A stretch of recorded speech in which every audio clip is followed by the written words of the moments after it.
going? Good. How are you? Good. What's your name? My name's Ellie, and I'm 28 years old. How can I help, Ellie? So my mother-in-law, soon to be mother-in-law, is a monster, and I just do not know how to deal with her and like protecting my peace, basically. Gotcha. So she's technically not your mother-in-law yet. Not yet. We are getting married April 4th, 2027. So we're like kind of far out, but we're Okay. getting there. Okay. All right. What makes her a monster-in-law? So when I first originally met her, when I was like still dating my fiance, so he was my boyfriend at the time, she was great. Like we were really close, like everything was fine. We had like casual conversations, everything. I was invited to a lot of holidays and stuff like that. But then basically, once I got the ring on my finger, everything went downhill so fast. What was the first thing you noticed that changed? One of the things definitely that I noticed change is when my fiance, he has a daughter from a previous relationship.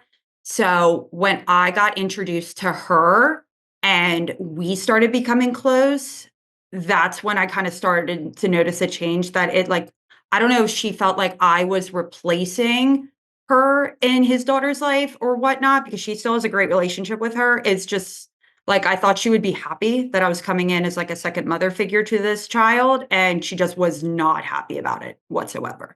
And is that is like your read on the situation, or was something said specifically that made it very clear that she wasn't happy? She definitely said some things.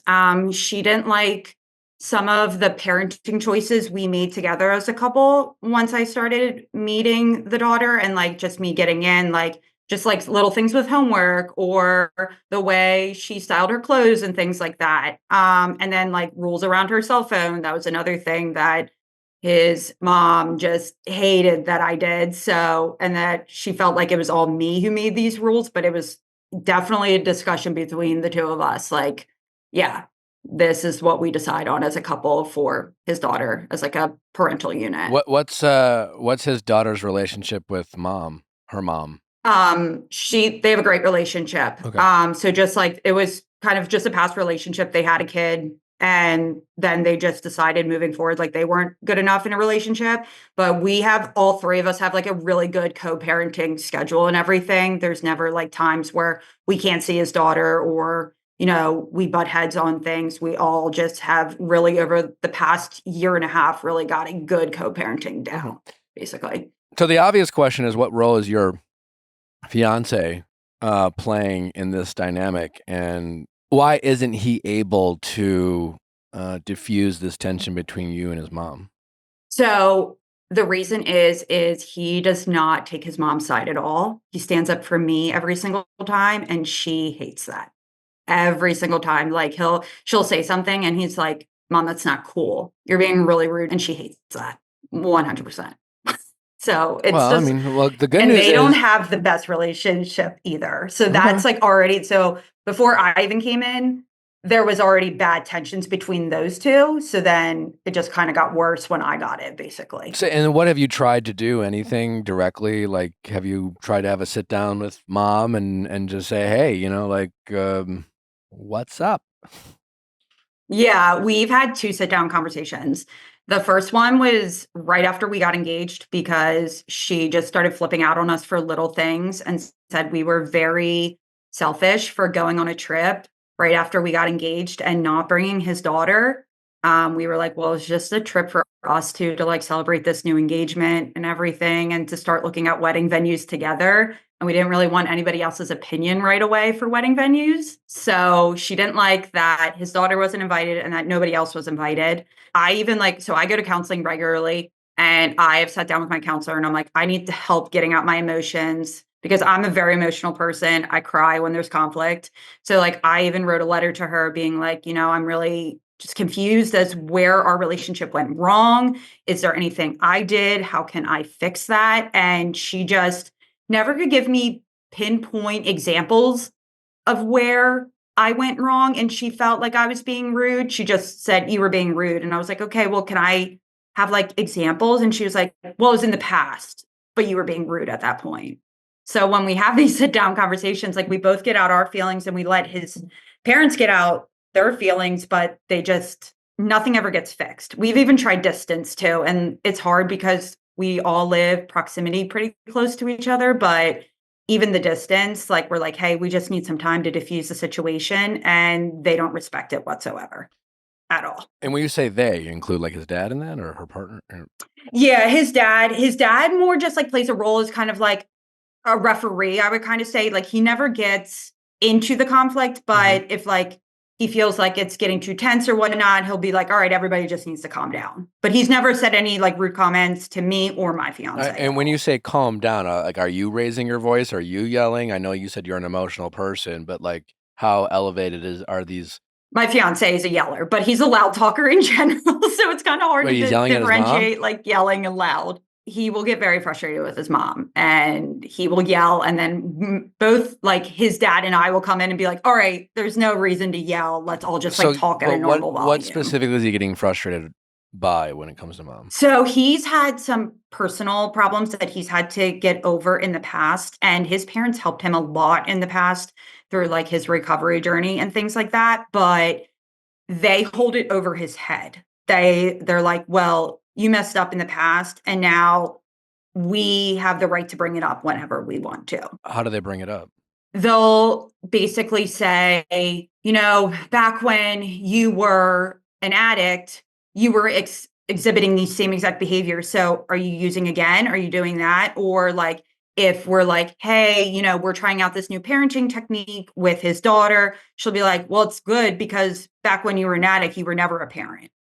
And then, like, those things just aren't useful at Yeah, all. Like, I yeah. don't know why she feels the need to bring those up. Yeah, not helpful. Two things here, Mhm. that you can try to work on, Mhm. because like, I can't talk to grandma, and I Right. don't doubt she's gonna call in. Oh god, no. Yeah. She would no.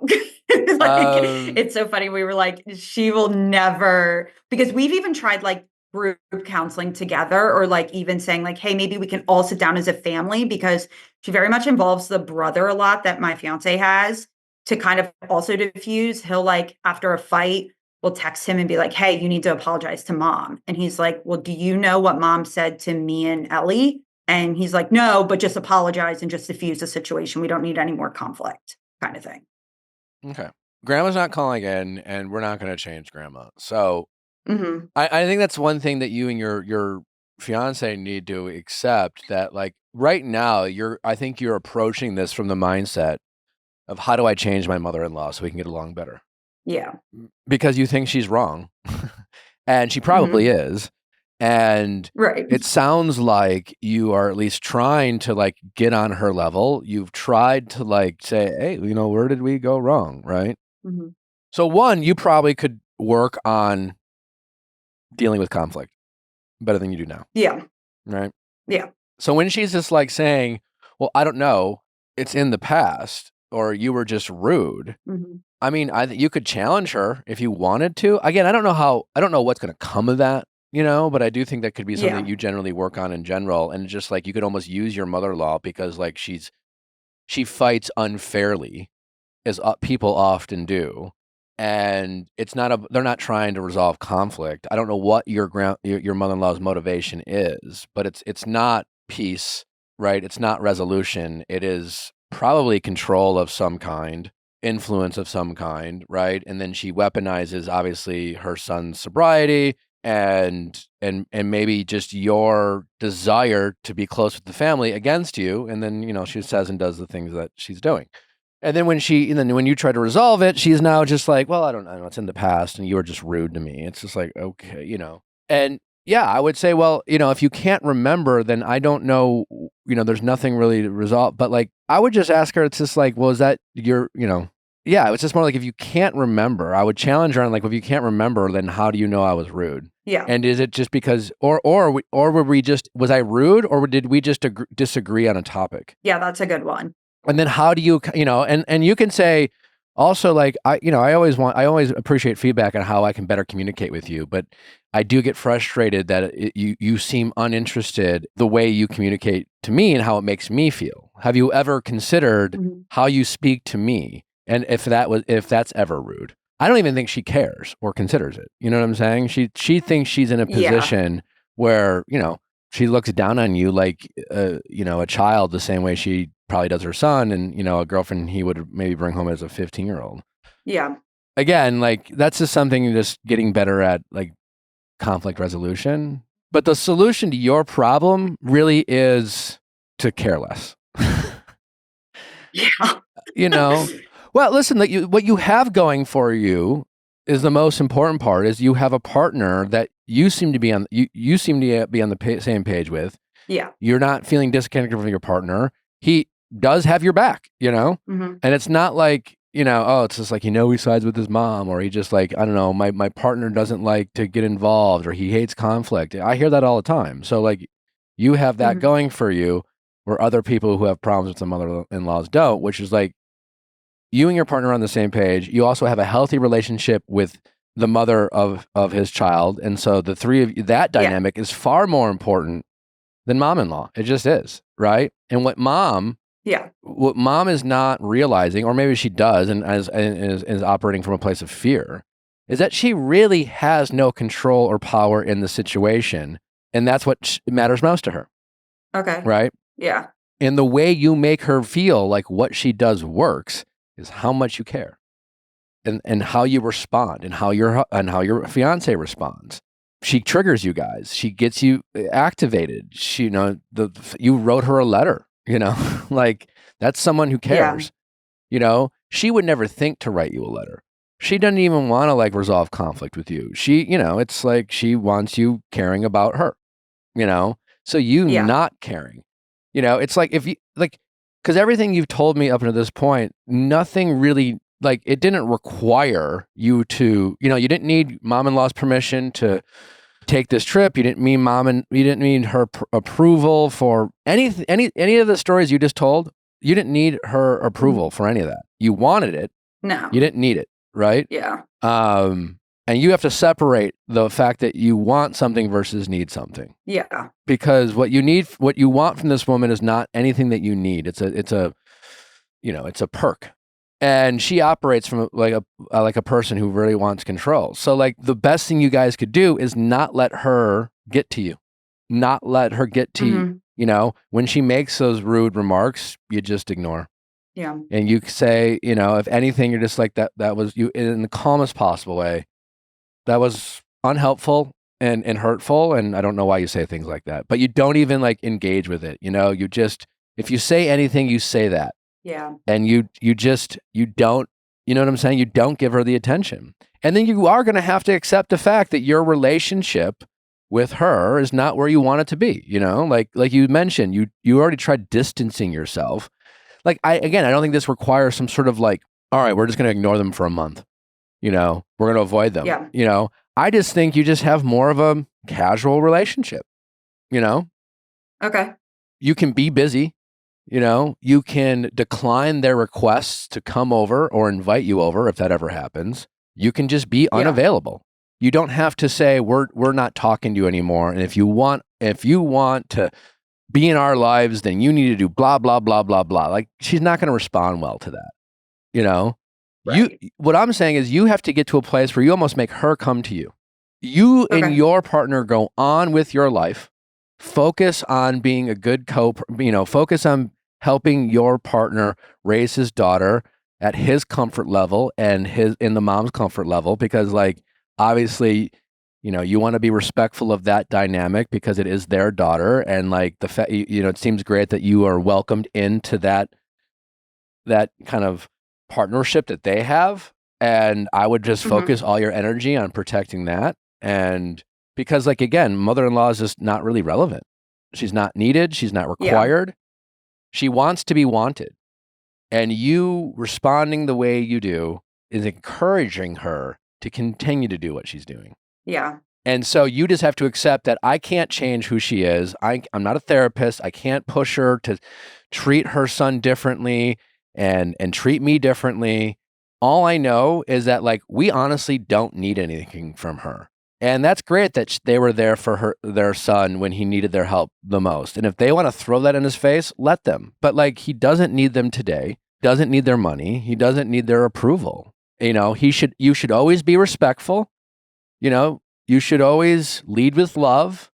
when they say hurtful things, I wouldn't fight fire with fire. I would say I'm hurt that you said that, but I forgive you. But like that, I don't, when they ask, well, why don't we see you guys anymore? Well, sometimes it's not always a pleasant, interaction, but Yeah. I think it comes down to, you need to make her come to you too. You guys need to stop going to her and asking what's wrong. You've already tried that, and she's giving you nothing to work with Yeah. because she's not interested in resolving the conflict. That's how I would approach it. I don't, and it's might be, Yeah. it's certainly not a short-term resolution. It's not like, hey, say this and everything's going to be fine, but Right. I can't control her, but I think I feel pretty confident that you need to make her come to you. And in the meantime, just Yeah. I think that's been the problem. don't do anything or say anything that just adds fuel to the fire. Yeah.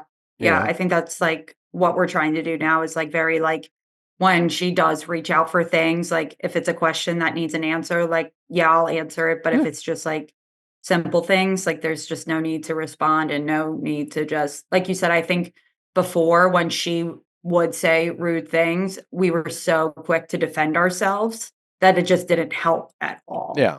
I mean, listen, like, she's not your mom, it's his mom, right? And so you, in a weird Yeah. way, not that like I'm not saying like you should be happy about this, but like in a weird way, it's almost a good thing that he's like not that close with his mom or needs to be that close with Yeah. his mom. So like I would just follow your fiance's lead in terms of what he needs in terms of his relationship with his mom or his dad.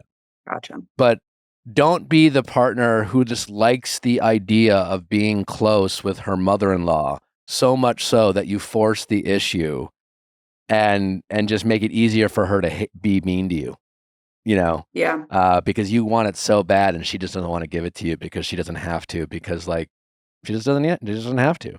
And the truth is, she doesn't realize that she is not operating or negotiating from any position of power. And you actually have more power than she does because you have a stronger relationship with her son and probably more access and a better relationship, at least at this point, with his daughter, Yeah. and your partner, her dad, is obviously in the best position to control his daughter's access to whoever he wants, and you are in the driver's seat there. So you don't need to try to fix this, faster than she wants it to. I understand that would be ideal. I understand if you had it your way, you would like to take the healthy approach and squash it, but you've tried that, it didn't work. So I would just let her come to you, because right now when you're coming to her, like you're in her world. It's like you're showing up on her home turf. Now it's just more like, Yeah. hey, you want to play ball? You want to, then you need to show up and meet your terms. And if she doesn't want, and you don't need not even asking her. It's like you need to wait for her to come to you. And I don't even know if that's going to ever happen. This might be a stubborn old lady. But Yeah. the more you don't need her and the more that you show that energy and you act unbothered, if there is ever a chance for this woman to like come around, humble herself, and try to extend an olive branch to you and her son, that will be the reason why. Gotcha. Yeah, that makes a lot of sense. I feel that's super helpful because I feel like through counseling, I've always been told, like, try to speak your feelings to her, try and do this, try and do that. But it's like exhausting because Well, nothing yeah, ever gets and solved, I agree with kind of thing. whatever advice that you got from a therapist, but it sounds like you did that. Yeah. And I don't think writing Yeah. 17 letters is or making 4 different phone calls and just begging for this person's approval. Yeah. Her response to what you said was dismissive and downplayed it. And again, told me that you're dealing with someone who isn't like, yeah, you're right. I hate that we're fighting. You didn't get that energy. You just got you were rude to me. Yeah. She wants to operate from a position of power, and she doesn't have any. So Yeah. you have to very softly and very casually show her how much power she doesn't have. Yeah. I think it's going to be hard, but that's definitely helpful. 100%. You can totally do it. Yeah. But like, what will be hard about it?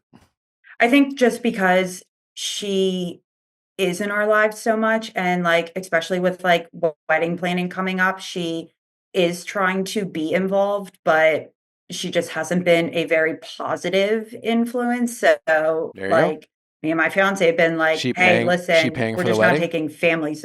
No, she's not contributing anything. My parents are doing everything. There you go. Even better. Yeah. So again, like I just wouldn't include her. And then if she wants to ask Yeah. why she's not involved, you can tell her why. Yeah. Calmly, just be like, Yeah. you're not nice to me. And anytime I've tried to like mend our relationship, you've been uninterested in doing that. But Mhm. you got to make her ask. Mhm. And not in a mean way. She needs to come to you and say in a very similar energy the way you came to her. And until she does that, I wouldn't give her anything to work with. Yeah.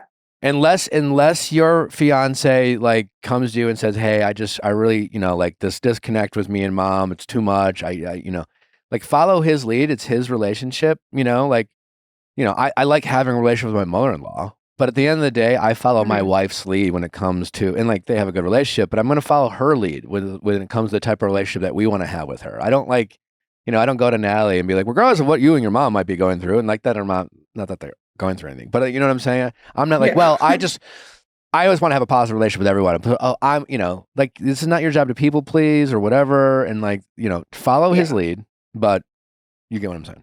Yeah. I think I need to practice that a little bit better because I just kind of want like we have great relationships with everybody else in the family, but Yeah, then you got to let that go. You're this idea in your head that you're obsessed over, like I get along with everyone else. Mhm. Like this is like your need to be liked by people, and the fact that your Mhm. mother-in-law or future mother-in-law doesn't like you or you feel like she doesn't like you, it just bugs you. And that's an ego thing, and that's something Yeah. like that you need to let it go, you know? Okay. You need to have the confidence to say, I did my part. And if, that's the part that like you're not accepting and like that's the ego part because it's not like you did nothing. It's not like you ignored it. You didn't say, well, you didn't say, fuck this bitch. If she's going to treat me this way, I'm going to treat her like that. It's not what you did. Yeah. You did everything you could. But now that you've done everything you can, you need to accept the reality of the situation and then do everything I just said, right? You're not accepting that. You're stubbornly Yeah. saying, no, people like me and I can get along with anyone. And I'm not going to have the one person who doesn't like me in this family be my mother-in-law. So I need to fix this. Yeah, that's very spot on. Yeah. So let go of that mentality. Pat yourself on the back and said, I did Okay. what I can. I need to let it go. Mhm. Right now, I'm going to focus my energy on my partner, baby mama, and the child Mhm. and your wedding. Yeah. And keep the peace. And if she wants to be involved in your guys' life, she has to play by your rules, not the other way around. I like that. I will Okay. definitely try with all that, especially with the ego thing. I don't think anyone's ever pointed that out before, so it's definitely it hurts, but I mean, it's needed to be said kind of thing. It's Not like normal. a Like, yeah, bad way it listen, there's hurts, not so a yeah. worse things to be than the person who wants to get along with people. But Yeah, that's true. Yeah. but Cool. you just need to Sounds good accept to it. me. So yeah, you're like the good news is there are far other worse situations in terms of mother-in-laws, and you there's a lot of things that you have going for you. So you need to let things play out. Okay. Okay. Yeah, I can definitely do that. All right. Take care. All right, thank you. All right. Bye. Bye-bye. This show is brought to you by BetterHelp. Men today face immense pressure to perform, to provide, to keep it all together. So it's no wonder that 6 million men in the U.S. suffer from depression every year, and it's often undiagnosed. So whether it's the men in your life, if you're a guy listening to the show, or, listen, it's therapy and it's helpful. Like, sometimes I feel like we put too much pressure on therapy. It's like you don't have to have a crisis to benefit from therapy. It's just good to like just let it out, talk it out, get it off your chest. Don't exhaust your friends with your problems. Spend your time hanging out with your friends about like talking about fun stuff. And when it comes to like the things that you need to work through, you need to process, you need to unload, that's why you pay the healthcare professionals. With over 35,000 therapists, BetterHelp is the world's largest online therapy platform, having served over 5 million people globally. And we certainly know that therapy can be intimidating, costly, and inconvenient. But with BetterHelp, they help alleviate all those pain points. It's more affordable than in-person therapy. You can do it from anywhere you want. All you have to do is have a connection. Your phone, your tablet, everyone is connected online. And if you have that, you can do therapy. Plus, obviously, we know how difficult it can be to connect with a therapist or find a therapist. We don't want to ask our friends. And not all therapists are created equal, and not all therapists you're going to vibe with. But with BetterHelp, with them working with over 35,000 different therapists, it's easy to connect with a therapist that's right for you. You can switch therapists every single time for free, no charge. until you land with someone that you feel you're going to benefit from. As the largest online therapy provider in the world, BetterHelp can provide access to mental health professionals with a diverse variety of expertise. Talk it out with BetterHelp. Our listeners get 10% off their first month at betterhelp.com/VIALL. That's BetterHelp, HELP.com/VIALL. Article makes it effortless to create a stylish, long-lasting home at an unbeatable price. We have been an Article partner for a long time now. And the reason being is they are awesome. They're crushing life. I've been an Article customer for 5 years now. And every home that I've owned, I've always had some kind of Article furniture. I've owned couches. I've owned outdoor furniture. I've gotten stuff for my office at Article. Article offers a curated range of mid-century modern, coastal, and Scandi-inspired pieces that not only shine on their own, but also pair seamlessly with nearly any other Article product. This thoughtful design approach makes it incredibly easy to mix and match, helping you create a space that feels cohesive and stylish. Article takes great care in curating its collection, focusing solely on high-quality, meaningful pieces that will stand the test of time. Every item is chosen for its craftsmanship, design, and lasting value. You can immediately tell the difference in quality when you receive an Article piece. Pieces come mostly assembled. Craftsmanship is unbeatable, sturdy, hardware. Article also has great customer service. If by some miracle you're not obsessed with the Article furniture, their customer service team makes the exchange and return process incredibly seamless and easy. And the best part about Article is their inventory is inventorying. They have most of their items in stock. You don't have to wait months, weeks. Oh God, it's the worst when you're buying furniture and they're like, all right, well, that'll be available 6 months from now. Yuck. We hate that. Not with Article. Most of their items are ready to be shipped. Article customer care team is available 7 days a week. You always hate it when you need to have a promise. Always on a Sunday. And they're not available. Not with Article. With Article's 30-day satisfaction guarantee, you can shop with confidence knowing that if you're not completely in love with your new furniture, you can easily return it. It's this peace of mind ensures you can invest your home without hesitation. Article is offering our listeners $50 off your first purchase of $100 or more. To claim, visit article.com/VIALL and the discount will be automatically applied at checkout. That's article.com/VIALL for $50 off your first purchase of $100 or more. Butcher Box. If you're serious about fueling your body with the best, look no further. Butcher Box has clean, high-quality protein without the junk. Whether you're lifting heavy weights or lifting laundry baskets, Butcher Box helps you stay on track. As someone, the lake house, you guys know how much I plan on spending time at the lake house once the remodeling is done. And, it's kind of like what I love about it, it's in the middle of the nowhere. But if it's going to be in the middle of nowhere, you need to find places, high quality things. And I'm a big meat eater, so it's great to know that I have Butcher Box at my side to ship in some of the high quality meats I want to feed me and my family. ButcherBox delivers better meat and seafood straight to your door, including 100% grass-fed beef, free-range organic chicken, pork raised crate-free, and wild-caught seafood. All ButcherBox proteins are sourced from partners who meet strict animal welfare and sustainability standards. That means no antibiotics or added hormones ever. Whether you're feeding a growing family or trying to eat clean without the stress, ButcherBox offers curated or fully customizable plans that fit your schedule and preferences. As a certified B Corp,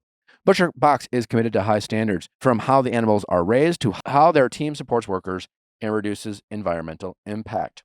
Plus, every box ships free, always, and includes member-only perks like recipe inspiration tips, exclusive deals to help you make the most of every meal. Right now, ButcherBox is offering our listeners $20 off their first box and free protein for a year. Go to butcherbox.com/VIALL to get this limited time offer and free shipping always. That's butcherbox.com/VIALL. Don't forget to use our link so they know we sent you.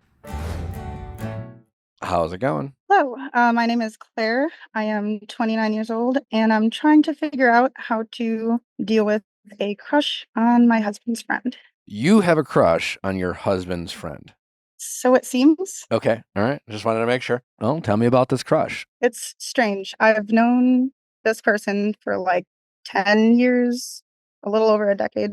Never felt anything literally up until like a year ago. Okay. And the reason I say I'm not, I guess, positive of if it is a crush is because I feel like it might be from like issues between me and my husband and like the intimacy, because it's like it only comes up when we're not intimate for like a while, and then I start having like, I guess, fantasies sort of. Okay. Let's start by what is the thing that is drawing you to this person? I don't know, I guess just, like, closeness, like, we're friends, almost like well, I don't wanna say like family because that feels weird, but, like, we're very good friends, and he's just always very nice and compliments me, like, if we go out, as a group, like, he'll say, "Oh, you look nice," like, things like that, I guess. I don't know. So, yeah, I mean, when you first like said, "Hey, I have a crush on my husband's friend," the first thought that comes to mind is, yeah, like maybe it's not. Especially when you said I've known this person for 10 years, like maybe it's like not a crush on him, but maybe it's like something he's giving you that you're not receiving, in the relationship, right? But to be clear, you Mhm. haven't done anything with this person at this point physically, correct? Oh, no, Oh, no. okay. So I guess it makes sense that like you're feeling disconnected from your husband, especially in the physical intimacy department. Okay, that's normal for relationships. But why specifically his friend is the one? That's the part I'm trying to figure out because like you could be you could have a crush on a million different people out there, But why specifically the friend that is driving you to fantasize about him when you're feeling disconnected from your husband? That's a good question. I guess that's kind of what I'm trying to figure out. I don't know if it's just because like, they're very similar people, Okay. so, like, I don't know, or if it's just that it's, like, the next closest, I guess, male to me. Okay. All right. Are you like physically attracted to him? Like, kind of like, not it wouldn't be like the first. I mean, like, I knew him for a long time, and I Yeah. never was like, So he's like an all right looking guy, but it's not like he walked in the room when you first saw him and you're just like, oh my God, he's just my type. Your friend's my type. yeah. Okay. Does anyone know about this? 2 of my most closest friends. What do they say? Well, the one said that he has, Riz, and that's why. Okay. I guess, like, just the vibes, and then the other one was just showing, I guess, more concern for, like, my relationship with my husband. Tell me about your relationship with your husband. Like, I mean, you mentioned obviously there are times where you're feeling disconnected from physical intimacy, but like, how big is this disconnect between you and your husband? It's strange because it's, like, that's the only part where we're disconnected, like, I mean, like, he's my literal best friend, we do everything together, but I feel like when it comes to, like, the past year or so, when it comes to having sex or even, like, the less physical intimacy, like, I don't know, even just, like, those conversations that I feel like most normal couples have, I feel like that's where it kind of falls apart, and I don't know, I guess, what, like, the change was. So, like, right now, you don't even feel like you're able to talk to your husband about your sex life? Like, I can talk to him, but it's always, like, a short, kinda quick response, and there seems to be, like, a lot of discomfort around it. How do you approach that conversation? Well, really awkwardly for a long time, Okay. um, and, like, I used to tend to, like, turn it into a joke because I get uncomfortable, and then I just start, I guess, giggling and speaking very clearly uncomfortably, but I've been learning, like, I have a therapist, and, we've talked about that, and so I've been trying to just be more direct, like, and just say exactly what I'm feeling, but I feel like it comes out kind of like how I'm talking now, like, it's always like, I'm very nervous, so I don't know if that, like, makes him more nervous or if it Uh, distracts him. No. I don't think your nerves make him more nervous, but I think your awkwardness might make an awkward situation stay awkward, I suppose, right? But it's also probably already awkward for him because I'm guessing like when you ask it, are you asking like why aren't don't we have more physical intimacy or why don't we have more sex? Or how do you approach that conversation? So I have asked that before, but I've also asked, like, for more affirmation because I like, that's something that's missing too, so I've said, like, "Do you still like, are you still attracted to me? Do you still, like, want to do that stuff? Or is there something, like, that has changed?" But, I mean, like, the answer is always, like, "No, I love you, like, all those things. I just don't necessarily know if that's true." Have you said last part to him? I have. Okay. So you have communicated to him like that regardless of what his answer is, you feel like he may not be attracted as attracted to you as he used to be, or you feel like he is less interested in having sex with you. Yeah. And what did he say? It was kind of like apologizing and then, just saying, like, "That's not it." And then I know we've explored some other things because, I mean, he's got a very stressful job, so he's, like, anxious and all that stuff too, so I think he's trying to get a handle on that stuff. So, like, right now, that's kind of, like, what we're more focused on, I guess, but it does feel like then this intimacy stuff has, fallen to the side. Yeah. Well, yeah, I mean, there's a time, listen, like every marriage or relationship has ups and downs, and you kind of always have to play the long game, but it's like, okay, he's busy, he's got a job and whatever, he's anxious. And on the short term, I guess that maybe for a time being, like maybe you go through like a slow period of intimacy, but like sounds like this has been going on for the better part of a year or two, and it's less of a slow period and more of like a new normal. Yeah. So, I mean, I guess like crush on the friend aside, that's not like really the problem, right? The problem is obviously your connection with your husband. You know, Mhm. this is like this, I don't know, you find his Riz or whatever attractive. I don't know. I wouldn't tell anyone else that you have a crush on your husband's friend for fear of getting out. You haven't acted on it, you haven't done anything with it. I think it's just something that's maybe in your head because it sounds like you're trying to figure out answers on your own without the benefit of having a partner to figure out these answers with. Yeah. I guess that sounds kinda right.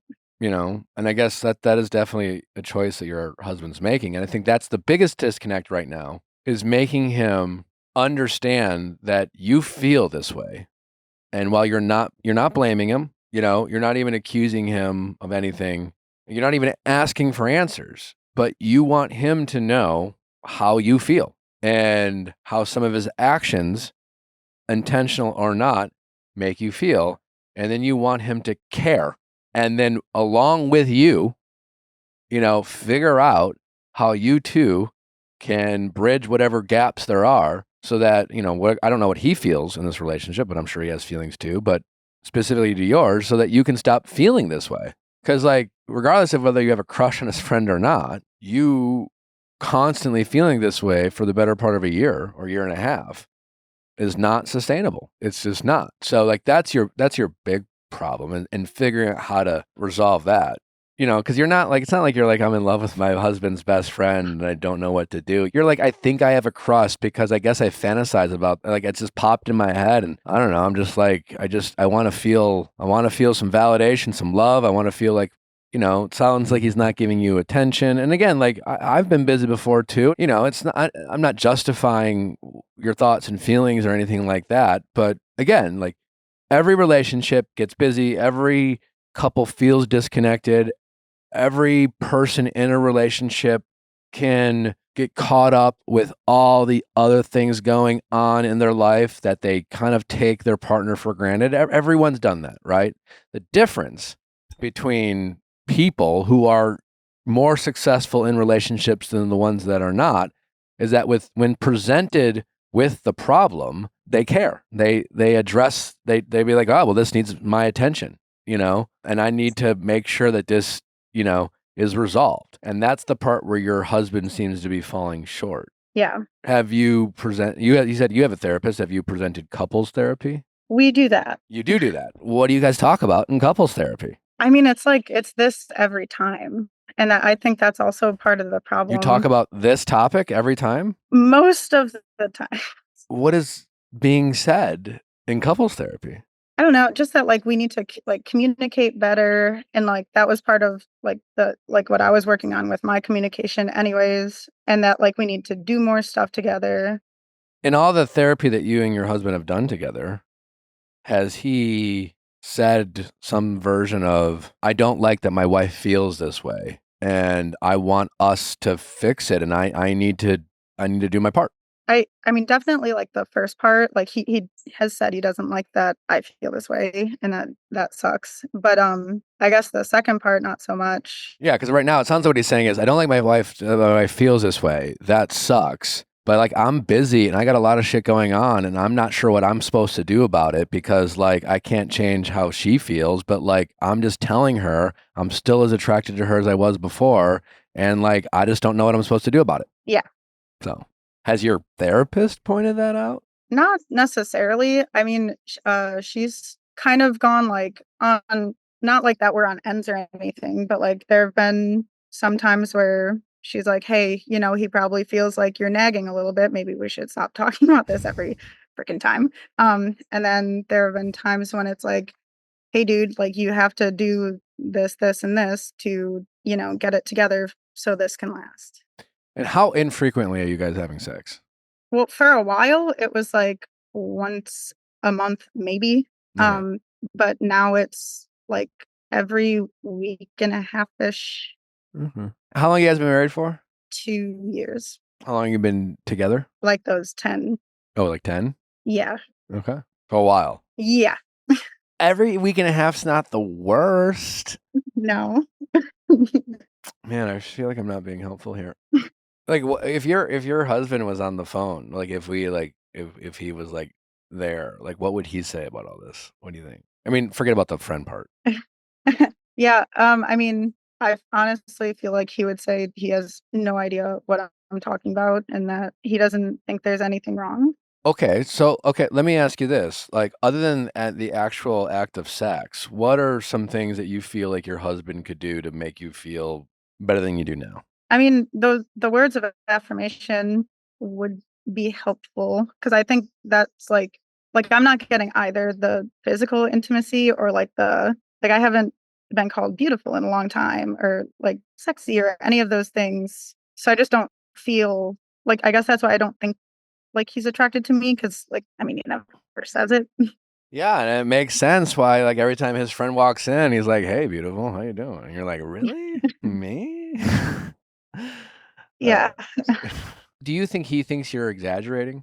probably. Yeah. If he were to hear you say, like, he never calls me sexy anymore, or he doesn't call me beautiful. I don't remember the last time I heard beautiful. Like, do you think he would be like, "That's not true"? Like, if I can, like, I feel like he would say that, but I don't know that he would even know, like, how often he says it. hmm.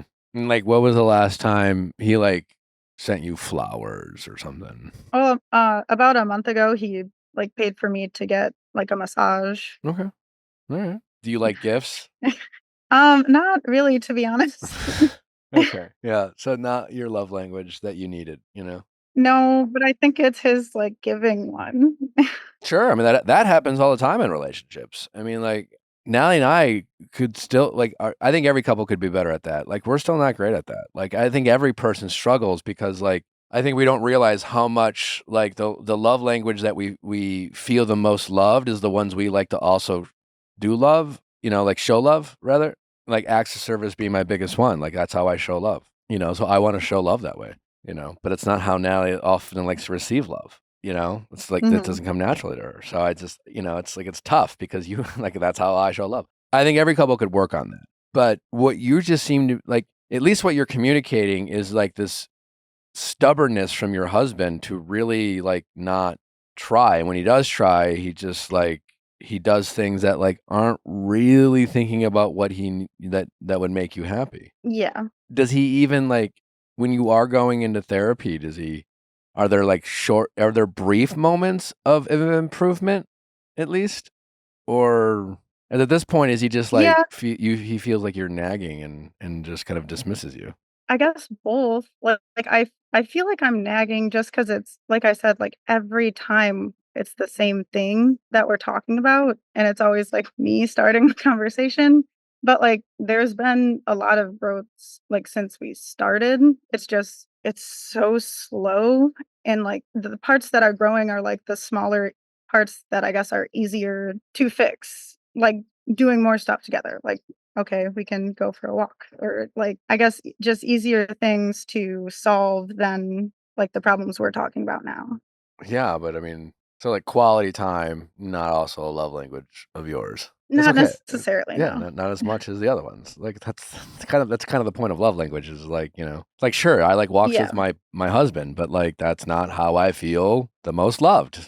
You need words of affirmation, you need physical touch. It sounds like those are Mhm. your two big ones. And he needs to recognize that while they may not be his, he needs to like on a regular basis go out of his way to make sure that he is showing his wife love in the way that she receives it most. And if he doesn't, then he's running the risk of her her not feeling your love. And then whether you look for it or not, you find yourself, wanting that from that connection.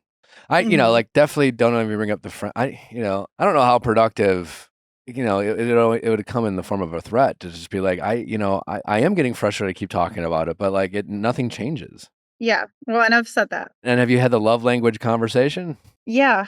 But it was kind of just like, this is what I am, this is what I am, and then I guess that was it. So it wasn't really like, well, what can I do to, help? Well, and that's the kind of your guys' biggest problem, right? Like when it comes Mhm. to gifts, I hate gifts. I hate, it's an exaggeration, but I don't feel much love receiving gifts. And giving gifts, it's kind of like, I guess, I don't know, but my wife really does. She loves giving gifts. She really loves receiving gifts. It really does make her. It's a love language of hers. I can't just be like no. I can't. I mean, I could, but again, I would get the same result that you're getting, right? That you're feeling right now. And that's the Yeah. part where your husband, he's taking the time to go to therapy. He's spending the money. He's willing to listen to you. Why is he so unwilling to just try? And what's the thing is, here's maybe some advice. I don't know. I'm just spitballing here because I'm grasping at straws, trying to be helpful here because like you're doing a lot of the things, and I don't have them here, so I can only guess. But listen, it's always a lot of pressure, especially for men, when they feel like their partner's unsatisfied with the sex life, right? And I don't doubt that your husband is stressed at work, has a lot going on, and stress for all people, but especially men, like really crushes a sex drive. I can relate to that. And it's a real thing. And it has nothing to do with what he thinks about you or how attracted he is or isn't with you. But to your point, if I were you, I would focus less on the physical touch aspect, or at least the sex part, and focus more on the words of affirmation and focus your conversations around physical touch, not about sex, but like, I mean, when you're on a walk, are you guys holding hands? Mhm. You are? Okay. What does that do for you? Sometimes. Sometimes. And I mean, I love that. are you holding his hand or is he grabbing your hand? I usually grab it. Okay. So, that's what you need from him, right? You need him to reach out to your hand, pull you in, put his arm around your shoulder, offer a massage, cuddle with you, like just say, come here, babe, and wrap his arms around you and just say how beautiful you are. This is basic, easy shit. And listen, as a busy guy I have a lot of anxiety and have a lot going on. I'm like, hey, I have to remind myself. It's like, I know my wife's beautiful. I think my wife's beautiful. But like, yeah, when you're in a relationship for a long time, you've been in a relationship with this guy for 10 years, you take it for granted. It feels almost like I have to say it again because I say it all the time, and it's just like, but yeah, you do. You do have to say it all the time. You do have to go out of your way to constantly say it and remind it. And that's the part he is stubbornly not wanting to accept. But if I were, Mhm. I wonder if anything, you're focusing too much on sex, and that is making him very defensive. Mhm. I don't know. Like maybe I've asked all the other stuff. Like, have you the conversations about like holding your hand and reaching out and the cuddle? Like, have you focused on that, or is it a lot of we're just not having sex enough? It's a lot of the sex. Okay. Yeah. So try that. And maybe that'll feel like a new conversation. And maybe the next time you guys go to couples therapy, it's just like, I was thinking about this and I don't want to I know that like, obviously we come here and it feels like we're having the same conversation. And like, no one gets more frustrated about that than I do. I know that's hard to believe because I feel like my husband going, oh, here we go again. And even my therapist is like, oh, here we go again. But like, it's not like I think I'm focusing too much on the sex aspect of this. I'm like, again, like I'm not that I'm any less interested in that, but like, I think you should focus your conversation back to love languages and just talk about how, like, what you need to feel loved, and I hopefully you have a therapist that understands that. And, because like love languages is not it's not some bullshit thing that you find in like Glamour magazine, that's like, what's your love language? You know what I'm saying? It's like, it's a real thing that really articulates how us humans show and receive love. It really seems to be those, I think, 5 things. And we all seem to fall into these buckets. And the people who understand love languages really like all like, yeah, physical touch, words of affirmation. That's me. And we're stronger in some areas and weaker in others. and we are all dating people with different ones. You know, it's not that complicated. It's super easy to understand. But like he needs to understand it. And I really think maybe it's the sex part, because it's very easy for men to shut down when they feel like they're being questioned about their sexual capabilities in bed, you know? And how old's your husband? 30. 30? Okay, not that old. But even 30-year-old men, you know, it's like they're not 22 anymore. You know, they're not just like walking around with raging hard-ons, like just like, you know, they're just more like, yeah, I guess just like, you know, I think it's always been the case for women. Like sex can be work. It's like, you know, you got to clean up and get dressed and all that. There's a whole production around it. You know, as men get older, they relate to that a little bit better than they did before when they were just horny freaks. But they still are very, you know, very sensitive about their sexual prowess being questioned. Mm-hmm. And I think maybe you're just getting a very defensive partner, and he is feeling like not enough every time you question how much he has sex with you or doesn't have sex with you. So I would try to focus that conversation more on love languages, more on physical touch, more on words of affirmation, because like, especially the words of affirmation, it's like, bro, just fucking bullshit it or say it, motherfucker, you know, just say it. Yeah. You know, is it that hard, you know? And if it is that hard, then you really must not think it, right? Like, and I'm assuming in the past, you know, like you're dressed casually like I am today, but I'm sure there's times where you dress up and go out and you're expecting and hoping for a compliment from your husband. You put a little effort, you know, you would love for him to see that, right? Yeah.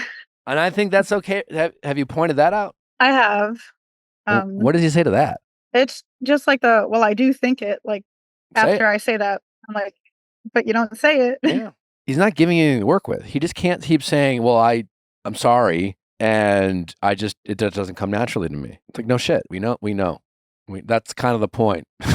You know, like it makes it a little bit more meaningful knowing that it's not a strength of his and know that he's still willing to do it. Because then you know that he's willing to do it for you, but he's not willing to do it for you. Mm-hmm. The friend stuff, I really think it is just a product of you really feeling like you're at a loss. You're really feeling this disconnect with your husband in these areas. And he is giving you the very thing that you're literally begging your husband to give you, you know? So I don't think you really have a crush on this guy. I think you just, I mean, I don't know, you tell me, but like, I just think you really like the way he shows you the affection he does, because it's exactly what you've been looking for from your husband. All the more reason why I think it's less about the sex and more about all this other stuff that is a lot easier and simple and does, you know, and has nothing to do with anxiety or how busy he is or things like that. Your husband can be at work, he can be busy, and he can take 2 fucking seconds out of his day and text his wife and been like, thinking about you.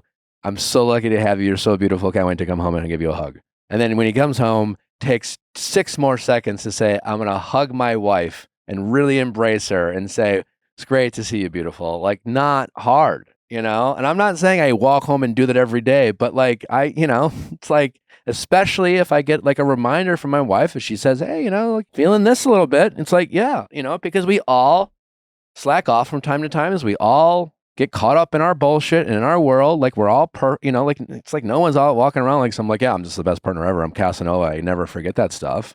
But you're just begging here and he's giving you nothing. Yeah. Is this, do I at least sound like I understand what you're going through? Yeah. And I mean, like that does make sense. Cause I feel like I guess I didn't want to say like crush, but I mean, it does feel like there's a piece that like he's filling almost that like whenever I see him. So yeah, I guess I don't think anymore about the crush. I mean, listen, it makes sense if you're literally getting dolled up, right? You get, you know, you're going out with a group of friends, right? You get dressed up. You're going to get to the point where you're literally going to realize you're dressing up for this guy, not because you want to, because you're like, this is the only guy in this group who actually is paying attention to the effort I made today. And I honestly wonder if my husband even noticed what like color of dress I'm wearing. Yeah. So, you know, like, yeah, and like obviously you can't like say that to your husband. It's like, hey, by the way, you know. But yeah, I mean, there's a way for your couples therapist to help him understand what you're going through. I would be frustrated. I would sharing your frustration, and I wish I wish your husband was here, because I could be like, do you understand what she's saying? Yeah. Because The sex part, it gets complicated. It's like sensitive, and he's gonna be like, well, we have sex every week and a half. And like, honestly, if everything else was great, like a week and a half wouldn't be like a crime. I'm not saying I would like nominate you guys for the best sex life of any couple, but I'm just saying like you could do far worse than every week and a half. But it's the other stuff that you're not getting, rarely if ever, and you are getting it from someone else, and it's fucking up your brain, and it's messing with your emotions, and that sucks. And yeah, everyone has a breaking point. So I don't think you should drop it. I think it's more about retrying to frame how you approach it. And I think trying to get away from the sex part and focus on words of affirmation and physical touch in general. And he needs to understand that he needs to reach out and make the initiative and put in the effort and make his wife feel seen by his husband in ways that he is simply not. And it's just not good enough right now. And he needs to accept that. Yeah. What are you thinking right now? It's just a lot. And like I know like everything you're saying, like I feel it makes a lot of sense. Like to focus on not the sex parts. I guess I don't know why I was so focused on that. I guess I thought that was the easier part to handle. But I haven't even tried to have those conversations really yet because Okay. I've been so focused on Okay, that. well, that's at least there's some. Okay, I feel a little bit better about that because now at least we have something to work with. Yeah. Men are very sensitive when it comes to sex, very, like, incredibly. I think part of it is I think society in general oversimplifies like sex for men, and I think when we're really young and we're like 18, 19 years old, a lot of those stereotypes are incredibly true in terms of like just horny guys who just like kind of want to have sex with anything. And as we get older and life happens and we're stressed and men are more visually stimulated. I'm not saying you should do this because I think your husband has a lot of work to do before he deserves something like this. But like in the act of sex, visually stimulating him goes a long way. I think when it comes to couples, I think a lot of women like will fantasize about their husband like coming home from work and just like throwing him up against the wall and making the initiative and just like grabbing him and just like. And I think a lot of men are like maybe having a similar fantasy, but their wife's like wearing a sexy lingerie, and then she's been sending him nudes all day, and he's coming home to this like naked woman laying, only wearing his tie in a bed or some, shit like that. You know what I'm saying? And like the disconnect is like, we both have these very specific things, and you know what I'm saying? And we're kind of always waiting on the other person to do it, And I think honestly, when it comes to like the physical act of sex, that's where I think like when it comes to couples who've been together for a long time, sometimes you just need to sit down and kind of have an open, honest conversation about what the other person likes, Just like to be honest, I like this. When you meet early on, I think it's easier to be kind of wild freaks or whatever. You're just like, you're all horned up and you're just like, it's always about like, as soon as you see each other, you hook up. And like sex is just so easy early on, or the physical act, and then you get used to each other, and so like it requires two people differently and at different times for different reasons to like make sure that part happens, and that it's still fun, and that does require both of you. But the other stuff, yeah, I think the other stuff you can be more like this is bare minimum shit, and this is what I really need, and honestly, this would go a long way. You don't have to bring up you have a crush on his friend. Maybe in therapy, I would say like, listen, there are times where I get ready and I get dressed up, and all I want is a compliment. All I want is my husband to look at me and tell me I look beautiful and how nice I look, and it feels like it never happens. And then I sometimes get it from his friend or other people. And like, that's my new norm. And I want it from my husband, and I want to feel seen by my husband. Is it that hard for him to send me to send me a text the other day? Like I want to hear it. I need to hear it. And I want him to like hold my hand. I'm always holding his hand. I want him to want to cuddle with me. I want him to grab me. I want him to like offer me, I want him to touch me more, and I'm not talking about sex. I'm just talking about that, and I think you can be a little bit more demanding and a little more direct about that stuff because sex is a little nuanced. I'm guessing he just shuts down when you bring up the sex part. Yeah, every time. Yeah. That's probably why, because he's a little defensive. He doesn't know what else he can do. He's like, I'm having sex with my wife. I don't know. Like, he probably feels like the way you're talking about him, that he's like almost like a sex object. He's like, I have to go to work and then I have to come home and have sex with my wife. The good news is you're not alone. You know what I'm saying? Like, this is, I think, very common. And it's just, maybe you guys need a new couples therapist. I don't know. Like, I think the fact that you are going and you've been going so much and you've been talking about this one topic with no progress, something needs to change. And if you're going and paying money for someone to guys help you through this and getting nowhere, maybe it's just worth trying someone else. But I do think you can maybe have this conversation with your husband without a therapist and maybe just say, I'm sorry if I've made most of these conversations about sex. Maybe I'm not communicating myself effectively, but it really is just like, I just don't feel your love, because like a lot of times you seem to either show it in ways that like, again, we have different love languages. Like, it's not your fault. It's not my fault, but like, I want to feel more complimented by you and I want to be held by you. And I want you to just like show more affection in the way that I need that affection. And you can forget, I don't, and I'm not talking about sex. And I'm sorry for making this all about sex. Maybe there will be some progress there. Yeah, I can definitely try that. All right. Was this at all helpful? I don't know. It really was. And I feel like I just needed like a different perspective other than my two friends. Yeah. And your couples therapist. And yes, and the therapist. Yeah. I don't know. How long has your therapist been a therapist? How long have they been a therapist? Yeah. Like, how old is your therapist?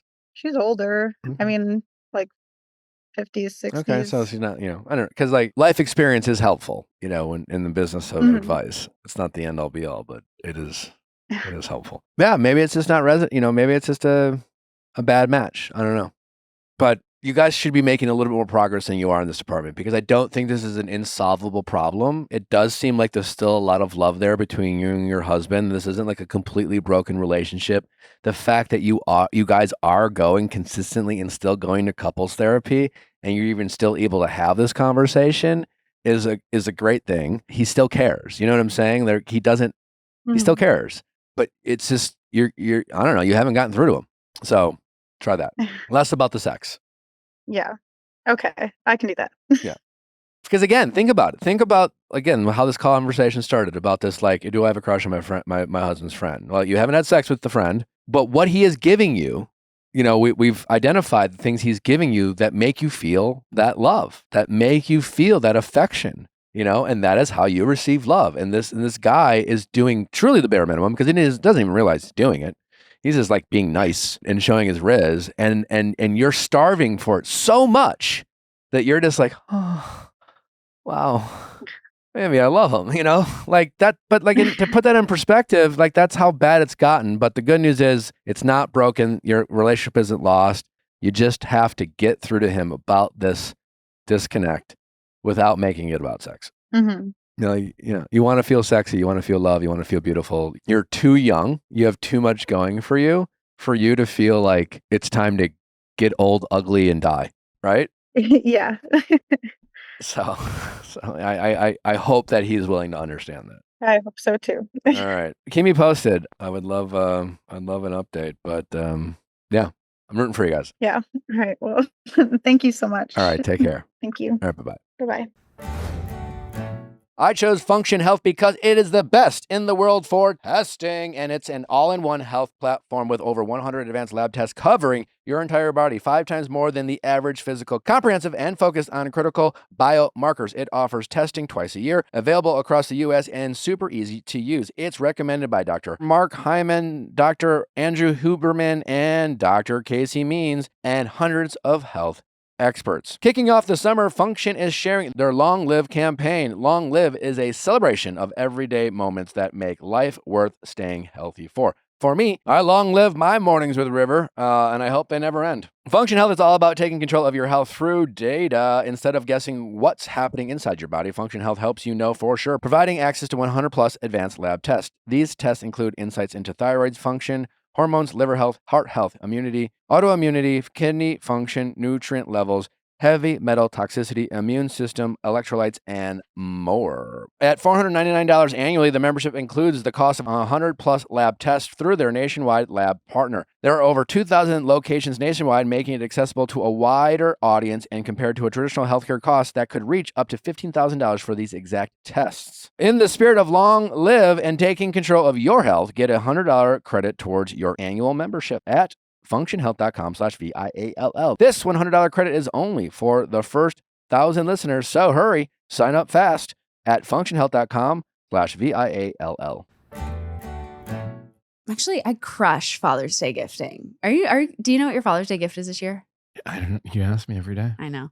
Well, if you don't know what to get the daddies in your life, you've got to head over to Quince. Quince has everything you could ever want to give the husband, the father, the partner, the whoever in your life. The crush down the hall, the landlord, Yeah. the weird janitor who Mailman. likes to give you. Yeah, you can give all of them Quince because Quince has all the pieces that dads actually want to wear, like organic cotton silk polos, European linen beach shorts, and comfortable pants that work for everything from weekend hangouts to nice dinners. The best part, everything with Quince is priced 50 to 80% less than what you'd find at similar brands. Also, ladies, while you're shopping for the men, get yourself something nice too, because Natalie has some great pieces from Quince. Every time she puts on Quince, I'm always like, you just look so great today. It's really lovely to see you. And since summer is around the corner, I know you a lot. It's also wedding season, a lot of events, cocktail parties. Their 100% European linen blazer is incredible. It looks great. You can pair it with jeans. You can pair it with linen pants. It's an absolute great blazer. It breathes easy. It looks great. It's form-fitting. Your man will love it. Check it out.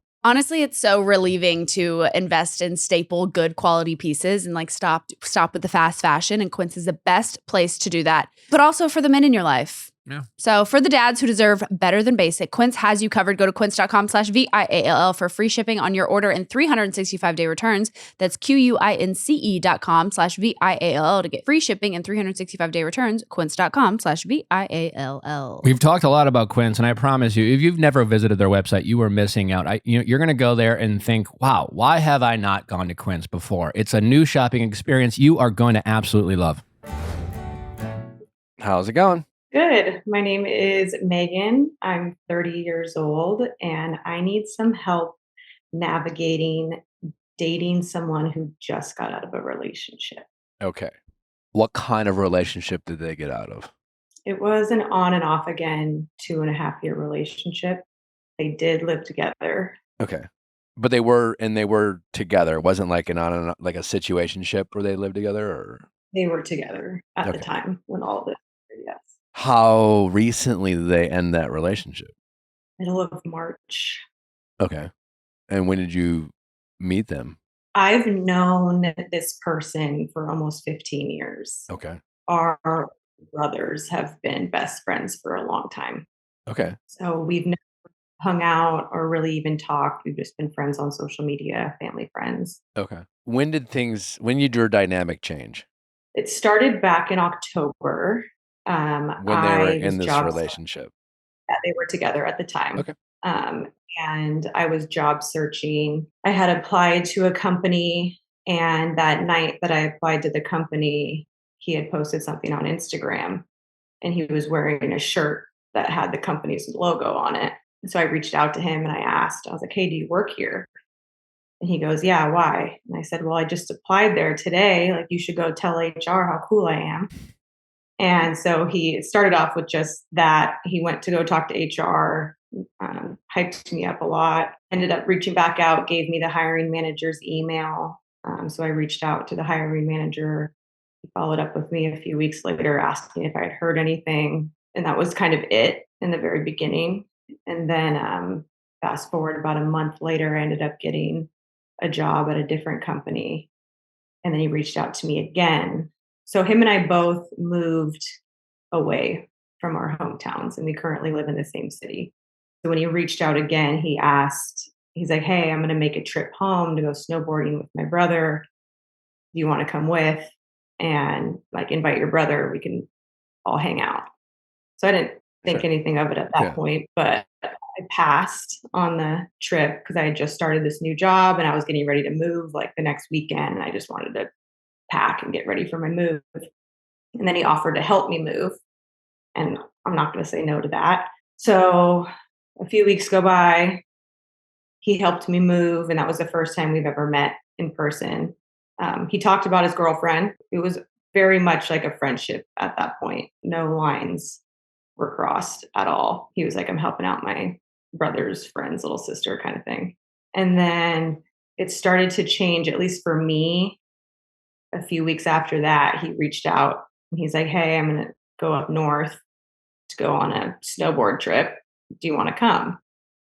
And I was like, yeah, sure. Like, who's all going? And he's like, oh, just me. I was like, He had a girlfriend at the okay. time? And her job, I found this out on the trip. She travels a lot for work. She's gone like 75% of the time. Okay. So you said yes to this trip. I did. Okay. I And said when yes you to- said yes, were you thinking, what the fuck's going on? Kind of. Yeah. I was like, this is a little weird. I even asked him on the drive up there, I was like, does she know that he's like, yeah, like we have like a really open, like she's gone a lot. Like we have a lot of friends. She likes to go out dancing. That's kind of her thing. And she's out until really late. Like it's like no big deal. Okay. So I was like, Mhm. okay. We go on this snowboard trip, spend the whole day together. We're stuck in the car. It's like 3 hours up there. Went snowboarding. And on the way back is when we started having like more personal, deep conversations and like really got to know each other. Kind of opened up about his relationship, about his mom had passed away. So we talked about that, talked about like some of my childhood stuff. Well, I'm curious And most specifically what he said about his relationship. he had just mentioned that they had recently gotten back together after breaking up, moved back in together, and he had a hard time with her job. That was the reason they had broken up in the first place. He said that he just wanted a girlfriend that was going to be around more, and she had promised she was going to be done with this and find something more permanent. And then quickly after, signed another contract. Didn't tell him about it until the week before she left, and then leaves again for 3 months. All right. All right. So you guys had did anything other than having a deep conversation on the way back, nothing else happened? Absolutely. Okay. Like nothing. Like it was like awkward side hug Yeah. saying goodbye. Like that's it. And then what was your next meaningful interaction? So I just bought my own place. And when he helped me move in, he was like, let me know if like you need help with anything. Like I'm out here on my own. Sure. And my water heater started acting up. So I reached out to him and I was like, hey, like my water is like super cold. I don't know, like, do I just need to replace it? He's like, oh, I'll swing by. So he came over. It was here for maybe like 15 minutes and we were talking as he was fixing it. And he's like, oh yeah, like my girlfriend's coming back this weekend. And at that point, I was mad at myself because it hurt my feelings a little bit. And that's when I was like, oh crap, like I think I have a crush on this guy. Sure. Not be hanging out with him. At that point, I told myself I was just going to kind of hit him with the slow fade and slowly stop talking to him. If he asked me to hang out, just tell him I was busy. Sure. I just didn't think it was appropriate. And then she came home that weekend and they broke up. And then he reached out to me saying that they broke up, was like venting to me about it. And then pretty much after that, we started talking almost every day. And now we hang out all the time. And yeah, it's like quickly kind of turned into we're not in a relationship, but we're like playing house. Have a you little hooked bit. up? Yeah. How quickly did you guys hook up? The third time after like a week and a half after Okay. we broke up. Was that the first time you got like up until that point? Like, was it you guys were just like when did it go from you were the girl who was friends with, like, whatever the connection was, his little brother's friends, his little sister or something? Like when did you like stop being just the girl he knew from back home that also lived in the same city that he just like struck up a casual friendship with, to you feeling like, oh, like this guy is also into me? So we're both very into fitness and we started working out together. And he would just like make little comments here and there about like the way I look. And he was never flirty or never said stuff like that before. We went out to dinner and I'm a big girl. I've been single for a long time. I'm like hyper independent. And he wouldn't let me pay for anything.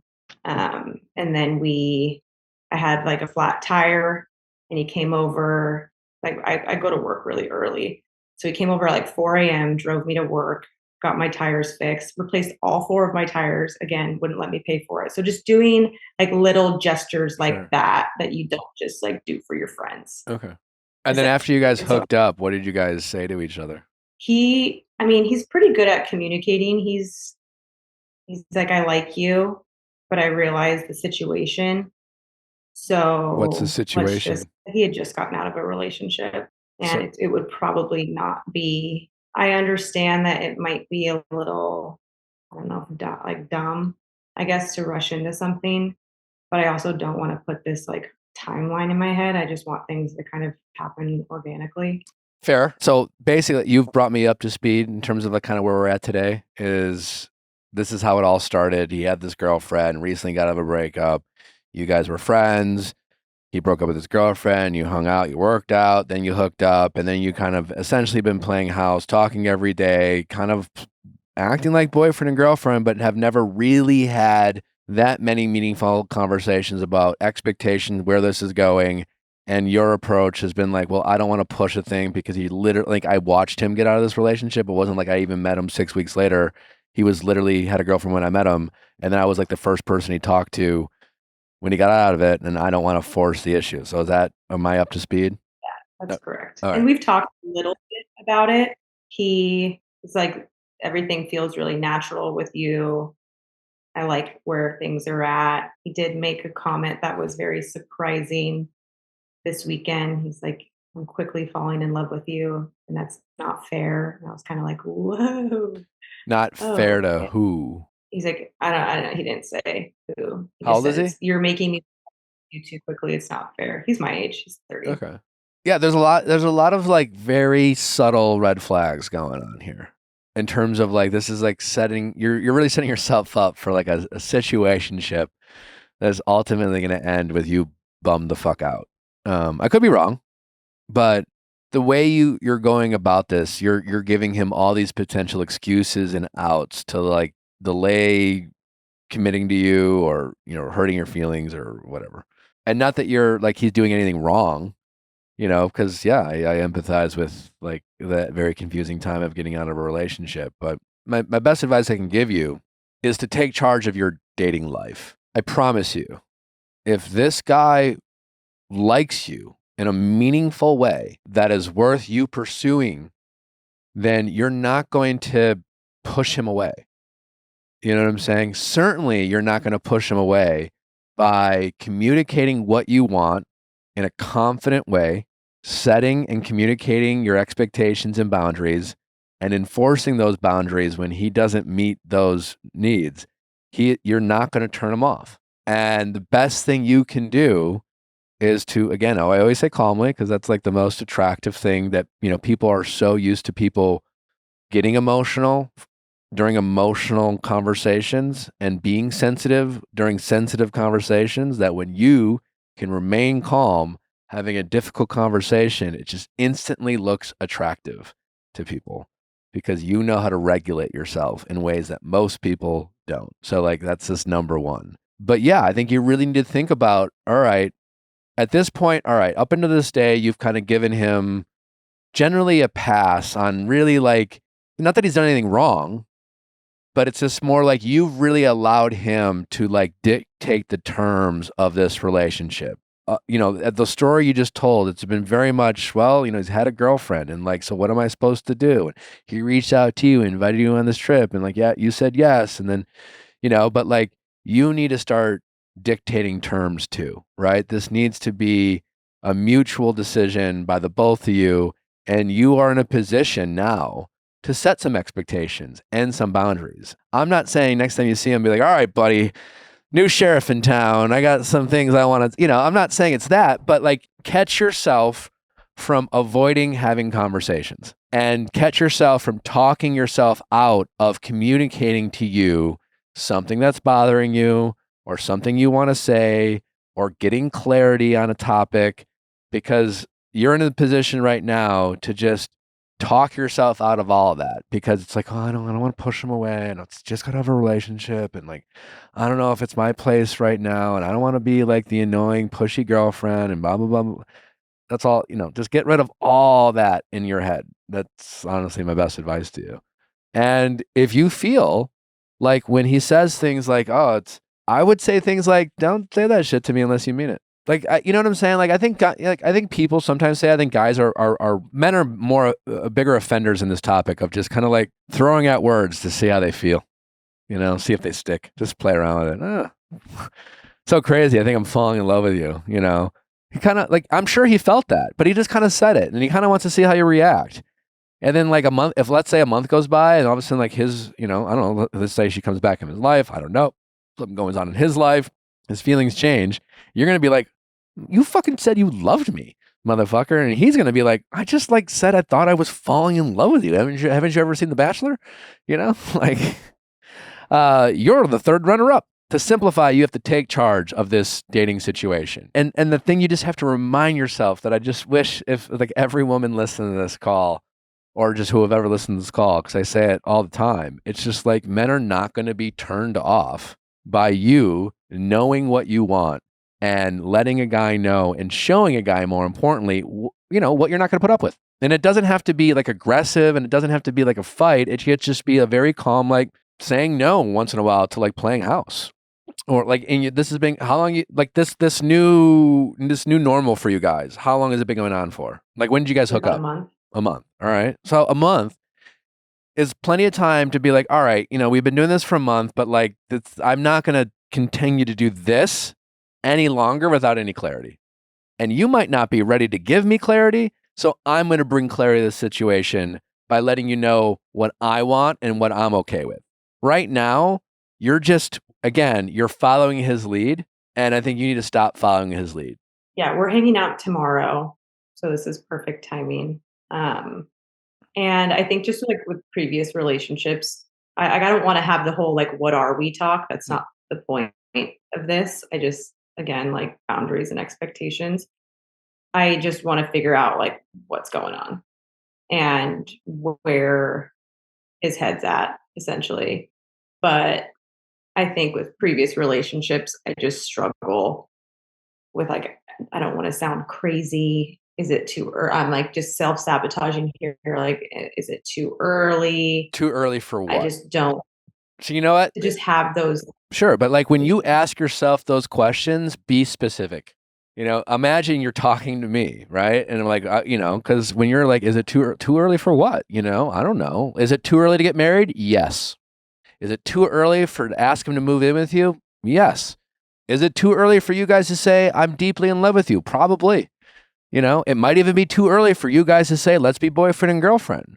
But is it too early to like communicate how things are going and like how you guys feel about each other today and what no, probably not, So you know what I'm saying? So like, when you're like, is it too early and I don't want to be crazy? Like, I don't know. That really depends on the specificity of what you're asking, your internal monologue. That's like, was it too early? Like, it's definitely not too early for you to get clarity. That's for sure. Especially for a man you're having sex with. And you're right. Like, if he does really care and he likes me, it's not going to freak him out. He's not going to run away. Yeah. Now he might be a little confused, and that confusion might just be he's told himself that he shouldn't jump into another relationship so soon, and now he's like, oh, I like this girl. But if that's the case, that like if he just says, well, I'm not ready yet, like I don't want to keep doing this then. Yeah. And now you say that. I mean, like, and you're like, I totally get it. That's totally cool. And you can say it almost in a joking way. But you can be like, well, I just don't think it's all that confusing to figure out whether you like me or not, I don't know, maybe that's not the way to say it. I don't know. Without trying to come up with something clever to say, but it's like, you're right. Maybe you're not. But like, if you're not, then, quite honestly, like, well, hey, listen, I'm assuming you liked having sex with him. And you can kind of joke, but like, listen, you're a great lay. But like, now we're getting past the point of just being great lays. And like, if you are not when he says he's not ready, right? He's saying, I'm not ready for something emotional. Fair enough. And you can say like, great. But like, Yeah, it's just more like, well, then you're not ready to continue to having sex with me because you're gonna fall in love with me. And if you're not ready, then we need to stop having sex. And honestly, we need to stop playing house. And again, you just need to be very, like literally look in the mirror and be like, I'm a badass bitch and I'm awesome. And like, like you just gotta be confident, like it's really, everyone loves confidence. Men love confident women. I know that's sometimes hard to believe because like it sometimes feels like, there's obviously a lot of women out there who feel like, very successful women, very accomplished women who are very professionally driven, make a lot of money, and they feel like they're constantly, I think that's kind of a different conversation about maybe just conversation about masculinity and societal norms. And that's a deeper conversation. But in general, I think men very much still like confident women. Maybe on their terms, but they still want that confidence. Everyone wants someone who knows their value. Everyone wants someone who doesn't let other people waste their time. Everyone wants someone that knows they're a prize, that they're a catch. That's what we all want. We want someone that we think everyone else wants, and we got them. So be that person. Don't be the person who's like, oh, wow, he likes me, and I'm just going to do whatever he does and says and sit around at his convenience and wait around for him to be ready. And so that's just the energy you want to bring to that conversation without getting too heavy. And you can keep it light and joke, and you can kind of say as much. It's just like, I'm just not the type of person who just waits around for people to be ready and figuring out that they like me. And I totally get you out of a relationship. So maybe you just need to unpack that and get some therapy. What I'm certain of is that I'm not down to do this while you figure out and try to get ready. Like I'm a phone call away. And if you need a break, we can take a break. It's cool. But like, I'm definitely not I'm not sidelining this, and you don't keep getting it in this because you're going to fall in love with me and you're not ready. Yeah, that's a great way to put it. It's something like that. And then just be busy when he calls and he's, reaching out and, you're going to have to decide what he can say that's going to make you feel comfortable to continue some version of what you're doing. And maybe it's like, listen, like, I'm just going to keep it real with you. I like you. I hope you know that. I don't think that's some mystery. You love me. So I would just give him a shit about that in a very playful way. Yeah. But you can say like, I do, like, I like you. I do. And I don't really give a shit that you got out of a relate. That's what I'm saying. Just don't let him use it as an excuse. Like, I like, fine. He broke up with someone a month ago.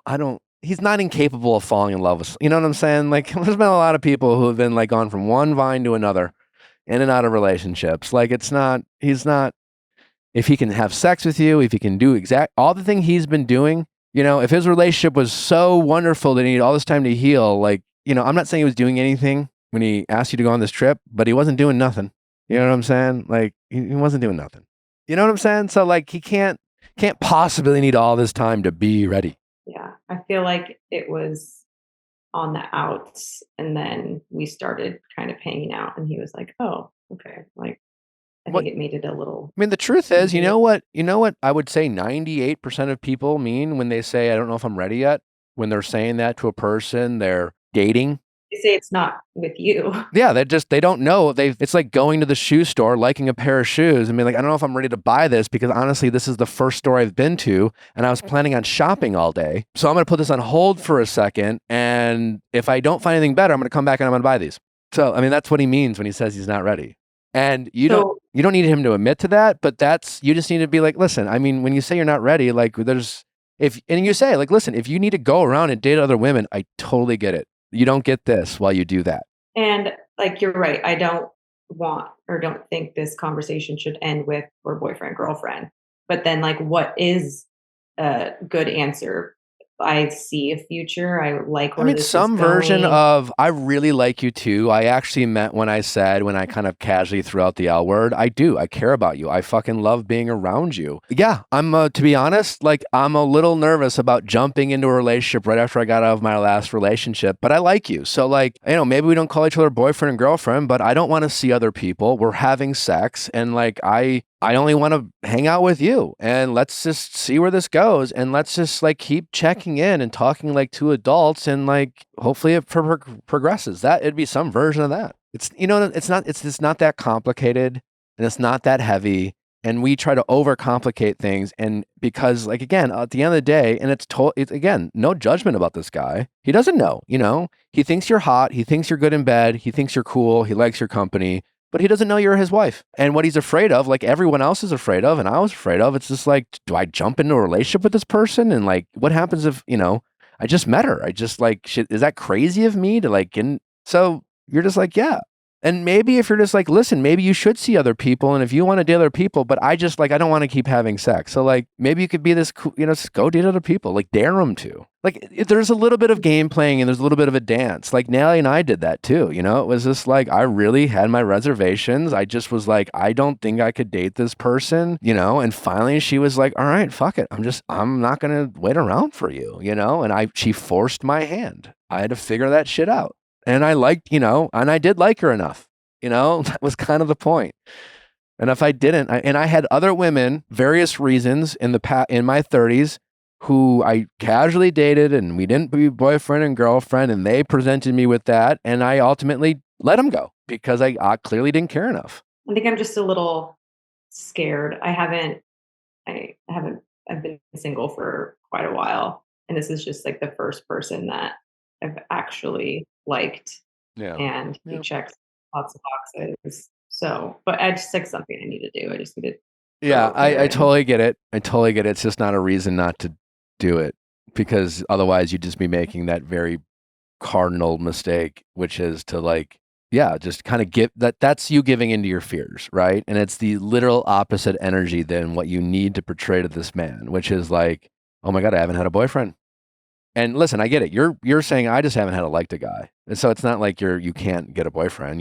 There hasn't guys you liked, right? And you like him. But the energy still gives of I need him. I can't live without him. What am I gonna do without him? Oh my God, I can't like no other men. And that's the energy you don't want to give.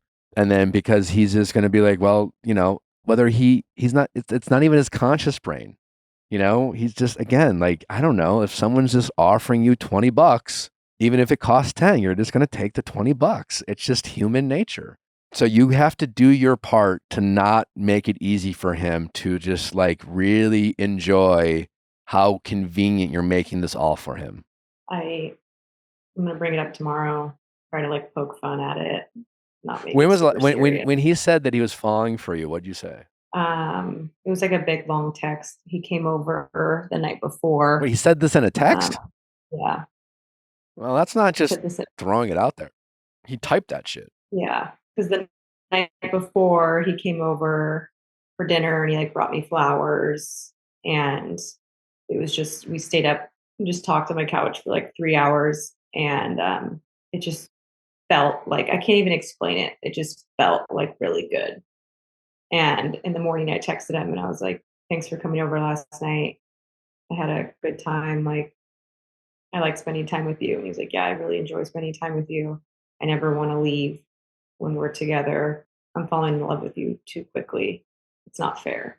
And then I just responded back. I said, the feelings are mutual. I'm excited to see where this goes. And he said, me too. That was kind of Next time you see him, I would say, that's how you start the conversation.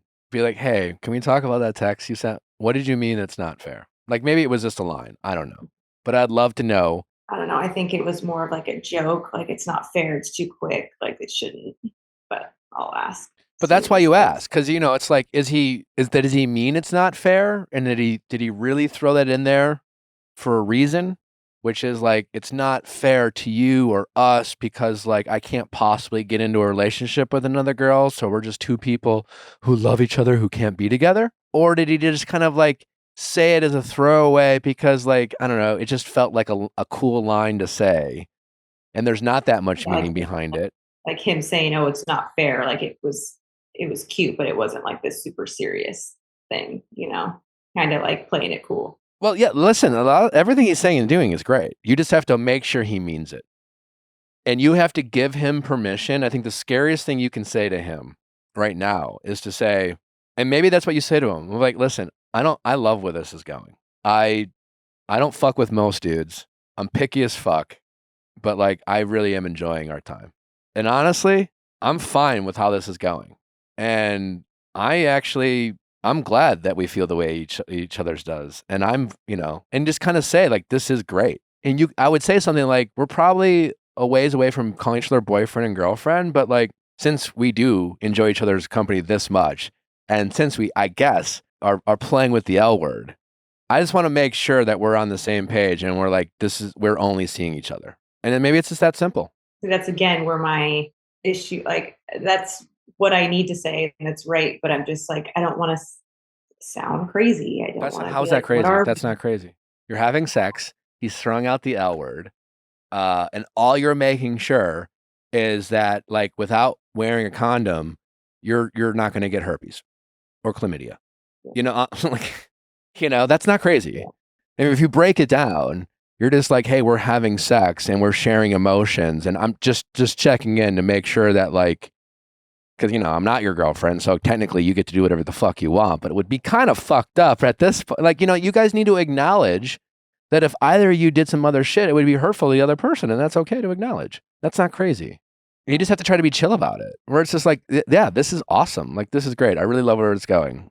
And honestly, I don't even feel bad that I get why you feel about the way you do about me, but like like, again, it's just... No, about it. Like, I'm pretty mellow in general. It's just like the way I articulate it. I want it to come out right. I would challenge you to try not to get, like, it's just not that complicated. It's not that deep. This is not a nuanced conversation. You don't have to, like, say it perfectly. And the good news is he did. Like, I know it's like things can change and things change fast, and men and people can get caught up in emotions, but like what you are describing are a lot of green, like I'm contradicting myself, but like in terms of this past thing, like him sending you that message and giving you flowers and saying what he said, maybe it's a little too fast, but it sounds like he messaged it in a way that was like, hey, just so you know, I really like how I like you. He took the initiative there. Did you think he was crazy?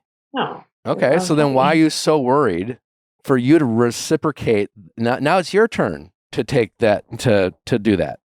And then maybe you say that, like, since we're low key using the since we're falling with each other, and say it playfully and be like, that's crazy, but like, I'm just making sure, like, we're not the boyfriend and girlfriend stage here yet, but like, I just want to make sure that, like, like we're seeing where this goes, right? We're all while not seeing it while it goes with other people. And you could say, like, I'm just making sure because I know you just got out of a relationship. I don't think it's that big of a deal, but I just want to make sure you can handle this.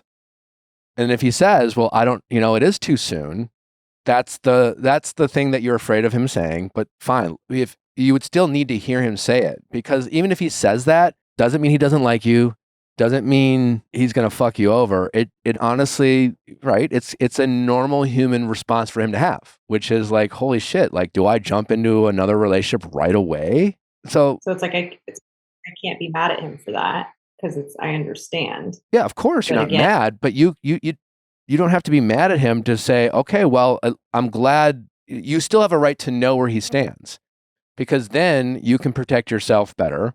And you might be able to make different decisions, which is like, fair enough. All right, I totally get that. But, that's where you challenge him, right?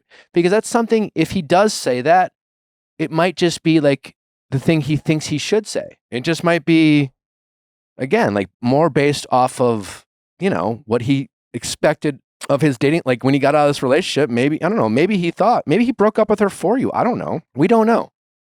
But I'm just saying it would be a normal response. I hope I'm making myself clear here, because I feel like I'm bouncing all over the place. But if he says that, right, we agree it's a normal response based off of him actually getting out of a relationship recently. And most of the time when we get out of a relationship, we want to shop around a little bit to see our other options, right?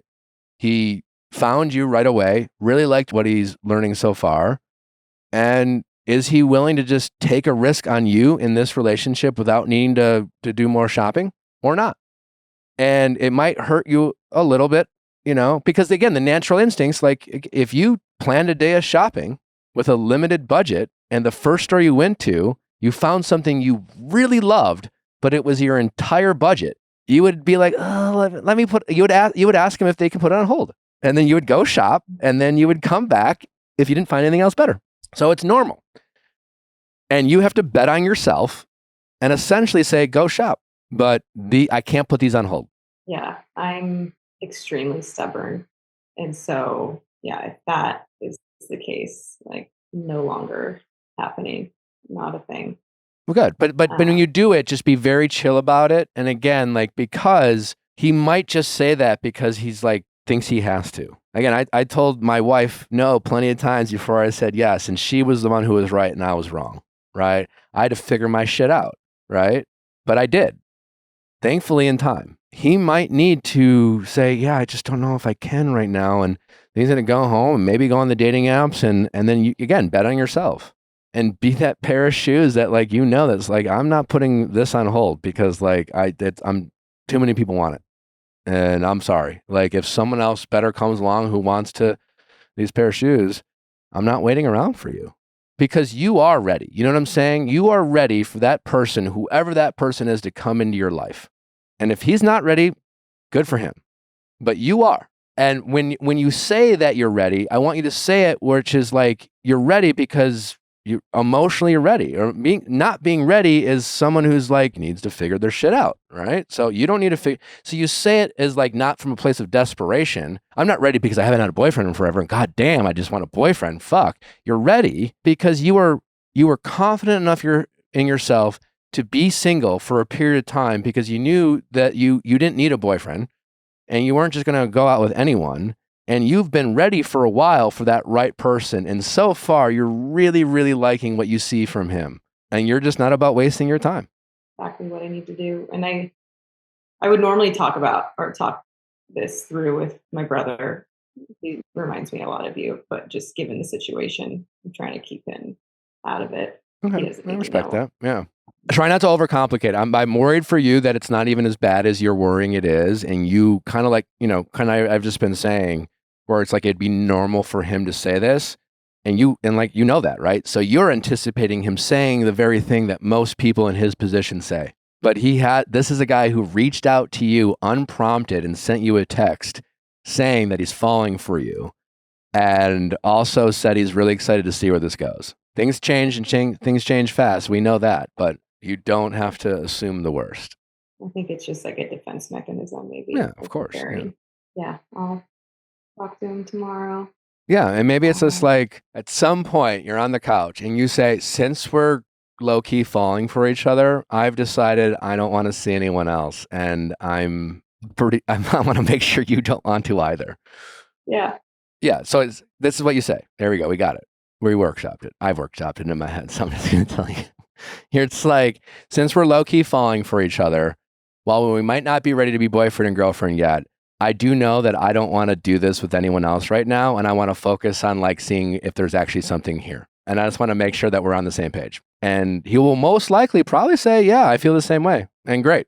And if he says, ooh, then you could say, all right, well, fair enough.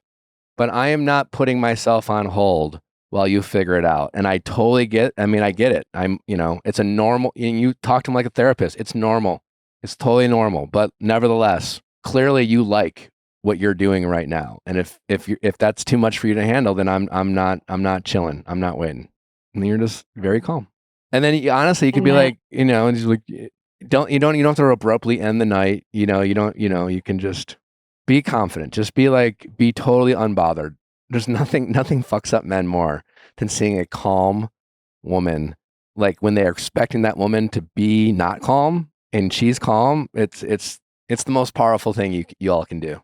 And it's not even, it's more like emotional. I don't want to get emotional. No, I know. As well. Yeah, I know. Yeah, and trust me, you don't want to get emotional. You want to be very okay. All right, well, I get it. Totally cool. Because that'll fuck him up. He wants you to cry. It's not he wants you to cry, but he wants to know that you care. He wants to know that it's going to hurt you to enforce that boundary. That not his conscious brain is his subconscious brain, because that will give him a little more security. And if he is going to go shoe shopping, he needs to be super afraid that as soon as he leaves that store, someone's going to walk right in and actually appreciate the value that it is. No, I like your take on it. I think my idea was a little too serious, and it just doesn't have to be. No, yeah. It does not have to be. Do you remember what I said? Can you repeat it back to me? Like, hey, so I really like where this has been going. I enjoy spending time with you. And if we're going to play around with the L word, like, I'm not sleeping with anyone else. And it'd be pretty cool if we're on the same page. Yeah, something like that. Workshop it, practice. Yeah, that's not bad. But it's not just the sleeping around. It's like I'm not seeing anyone else. Be specific. Yeah. I don't want to see Well, anyone again, else. I'm not sleeping with anyone else. Honestly, like I meant what I said when I wake up and I just want to like see you. Just want to make sure we're on the same page. It's not that heavy. Okay. And I think like coming over for dinner, should I wait until like after dinner? Do I bring it up right away or just like, because I don't want us to like sitting on the couch and be like, so what's while we're cooking? I mean, I'm assuming you were minus this whole like conversation you've decided that you think you should have, and we decided you think you should have. Like you would probably hook up with him, right? Tomorrow, like you're planning on. Is he planning on having sex with you tomorrow? Probably. So yeah, we talked about having dinner and him just staying the night because we both wake up early and we work next to each other. Okay, so which means you'll probably hook up, right? Mm-hmm. Well, I will say this: you'll get the most honest answer after you have sex. Yeah, that's true. So just while we're laying in bed, like after. I mean, listen, like I mean, asleep, I definitely don't think this is so urgent that you can't sleep. You've already been sleeping with this guy. Hooking up with him one more time isn't going to change anything. So you might as well get yours one more time, if nothing else. I really think you're going to get I really think he likes you. It sounds like he does. And I really think that this is going in the right direction. But yeah, I don't know. Like, I don't think do not. Again, this isn't a big conversation. Try not to be thinking about it all through dinner. Just remind yourself that this is something you want to bring up before you leave. And then when you hook up, you're lying in bed, and then just like try to embrace the moment. Hopefully you'll have a great night, and hopefully like it'll be a great moment hooking up with them. And you're just like, yeah, like I really just repeating what I said the night before. I really like you. And I'm not seeing anyone else. I don't want to do this with anyone else. And like, and say and say that without making it heavy. Just like almost say it without it being a thing. All right. You feeling better? Yeah. I think that's a great time to just bring it up because it'll feel just organic and will be like inner feelings kind of after just laying there and it doesn't seem so forced. Yeah. Yeah. And like, honestly, hopefully it just like, it'll actually make a lot of sense given that you guys had a really enjoyable night. Be present when you're enjoying the night. Try not to think about it. This is like, again, also, if you end up not saying it tomorrow, it's not the end of the world. This is normal. He's already done this. You already had a positive conversation. It's not that heavy. This is you checking in. This is you doing your part. He's done that. And you're just be prepared to just enforce that boundary if you get unexpected bad news and do it in a way that doesn't make you feel emotionally crushed, and anticipate the fact that like it would be a normal response for him to give you that kind of bullshit. Like, I don't know if I'm ready. No, it's fair. That's all fair. Thank you. Yeah. I appreciate. If you're going to do anything emotionally, if you don't get the response that you want, just roll your eyes. Yeah. You're just probably give a little laugh. I'm like, okay, what exactly about what he's like, really? What aren't you ready for? Yeah. Then just roll over and go to sleep. I think you know that you are an emotional person. It sounds like I'm hearing. Just don't overreact to whatever news you get, because all you're doing is checking in, and it is new, and you guys don't have a huge emotional connection. Try not to overreact. Yeah, and we haven't had conversations like this before, so. I think it's getting to know each other on that level and how we respond. And well, actually, I would say I would disagree with that one part. You did have a conversation. It was great. It was more on the lovey-dovey in your feelings conversation. And now you're continuing that conversation, and you're bringing it up this time as opposed to him bringing it up. And you're being slightly more pragmatic about it than he was. You know what I'm saying? Because he was like, I'm kind of falling for you, and it's not fair, but I really like where this is going. This is great, which is like really great to hear, and it's nice, and it's affirming, and it makes you feel good, but it doesn't give you clarity about what exactly that means. And you're just asking for just a little bit of clarity. That's it. That's all you're doing. Okay. All right. All right. All right. Keep us posted. I'd love to know what he says. Yeah. I'll let you guys know. All right. Thank you. I'm feeling good things. Good luck. I'm feeling good about this. All right. Thank you, Nick. All right. Take care. You too. Bye-bye. Bye.